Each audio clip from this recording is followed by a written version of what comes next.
अस्सलाम वालेकुम जी, welcome to our YouTube channel PT Talkies. आपका दोस्त उमैद आपके साथ ही। दोस्तों, पाकिस्तान वर्सेस न्यूजीलैंड दूसरे ओडीआई के लिए पाकिस्तान टीम को पड़ गई है एक बड़ी मुश्किल। जी हाँ, पाकिस्तान टीम का जो दूसरा ओपनर था भाई, वो भी हो गया इंजर्ड। जी हाँ, उस्मान खान जो है उनकी भी हैमस्ट्रिंग की इंजरी सामने आ गई है और मीडिया पर अब खबरें गर्दिश कर रही हैं कि एक बार फिर बाबर आजम को जो है वो एज अ ओपनर जो है खिलाने के ऊपर काफी सोचो विचार जो है वो किया जा रहा है। क्या बाबर आजम ओपनिंग करेंगे या फिर इमामुल हक को एक दफा फिर जो है दूसरे ओडीआई में जो है वो चांस दिया जाएगा, क्योंकि इमामुल हक की इंजरी के हवाले से भी बड़ी अपडेट सामने आ रही है, वो भी आपके सामने रखेंगे। और क्या पाकिस्तान की प्लेइंग 11 होगी और क्यों पाकिस्तान की सिलेक्शन कमेटी जो है बार बार इस तरह के फैसले करती है कि जब भी कोई टीम खास तौर पर सीना कंट्रीज के लिए ट्रैवल करती है तो हर टीम के साथ तकरीबन 1 से 2 ओपनर जो है वो एक्स्ट्रा होते हैं, बेशक बेंच के ऊपर ही बैठे हों।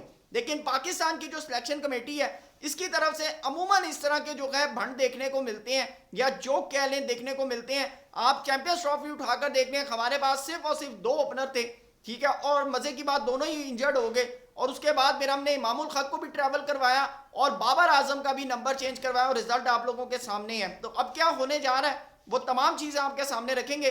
चैनल पर नए आए हैं तो इसको सब्सक्राइब करें, वीडियो पसंद आए तो लाइक भी करें और कमेंट सेक्शन में अपनी कीमती राय से भी जरूर आगाह कीजिएगा। ठीक है दोस्तों, आपको बताते चले Pakistan versus New Zealand ODI series के लिए जो पाकिस्तान का स्क्वाड अनाउंस हुआ, हैरानकुन तौर के ऊपर हमारा पहला रेगुलर ओपनर जो है वो बगैर कोई मैच खेले जो है नेट प्रैक्टिस के अंदर ही इंजर्ड हो गया। वैसे तो टॉम लैथम जो थे वो भी इंजर्ड हुए और उनकी तो 4 हफ्ते की इंजरी थी, लेकिन बताया जा रहा है कि इमामुल हक का जो राइट टो था उसके ऊपर जो है उसका टिश्यू जो था वो डैमेज हो गया था, जिसकी वजह से वो पहला ओडीआई जो है नहीं खेल सके। लेकिन पाकिस्तान का जो स्क्वाड था उसके अंदर हमने सिलेक्ट ही 2 ओपनर किए थे, एक इमामुल हक और एक उस्मान खान।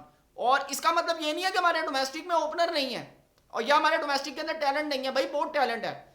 मेन चीज है कि आपने लेकर किसको जाना है, आपकी लाइकिंग डिसलाइकिंग कौन है, आपको पसंद कौन है। और जब हम ये इस तरह का स्क्वाड लेकर जाते हैं तो लोग शायद ये समझते हैं पाकिस्तान में यार रूल कूल के इमामुल हक है या रूल कूल के उस्मान खान है, ठीक है ना, या रूल कूल के साइम अयूब या फखर जमानी। इसके अलावा पाकिस्तान के स्क्वाड पाकिस्तान के पास कोई ओपनर ही नहीं मौजूद, जबकि डोमेस्टिक में भाई हम बाहर लगा हुआ है, आप मौका तो देना किसी को। तो हमारी यहाँ पे सिलेक्शन ही इसी तरह की होती है। अब इमामुल हक के ऊपर जो अपडेट आ रही है मैं आपको पहले वो बताता चलूं कि उनकी राइट टो जो था उसका टिश्यू डैमेज हो गया था। अब अभी तक की जो अपडेट आ रही है कि इमामुल हक अभी भी 100% फिट नहीं है, लेकिन मोस्ट प्रोबेबली बताया जा रहा है कि 2 अप्रैल को जो मैच है वहां तक इमामुल हक जो है वो एक दफा फिट हो जाएंगे। तो अगर इमामुल हक फिट होते हैं तो मैं आपको बताता चलूं कि जो हमारी प्लेइंग 11 होने जा रही है वो मैं पहले आपके सामने रख दूं। अब्दुल्ला शफीक और इमामुल हक जो है वो ओपन करेंगे, बाबर आजम जो है वो 1 डाउन आएंगे, उसके बाद मोहम्मद रिजवान, फिर सलमान अली आगा। फिर आपको बताता चलूं कि नाम जो आ रहा है वो तैयब ताहिर का आ रहा है। वैसे तैयब ताहिर की जगह के साथ आप खुशदिल शाह को भी ऐड कर सकते हैं, आप तैयब ताहिर को बिठाकर खुशदिल शाह को भी ऐड कर सकते हैं। उसमें यह है कि हमारा एक बॉलिंग फीचर जो है ना वो ऐड हो जाएगा, क्योंकि हमने पहले मैच के अंदर देखा कि हमारे पास बॉलर ही नहीं था, जिसके ऊपर हमारे ऊपर बड़ी तनकीद हुई कि भाई हमें एक फुल टाइम बॉलर तो कम से कम खिलाना चाहिए था। बहरहाल आप खुशदिल शाह को ऐड कर सकते हैं। उसके बाद नीचे आपके पास इरफान खान न्याजी आ जाते हैं, ठीक है। तो उसके बाद आप जो आपके पास सबसे बड़ा जो ऑप्शन है ना, आपने हमारे जो सिलेक्शन कमेटी उसने कहा था कि जी हम यहाँ पर यंगस्टर्स को मौका देंगे, हम एक तरह से नई टीम जो है वो बनाने जा रहे हैं। तो अगर आप नई टीम बना रहे हैं तो फिर तो आपको भाई तीनों यंगस्टर्स को चांस देना चाहिए।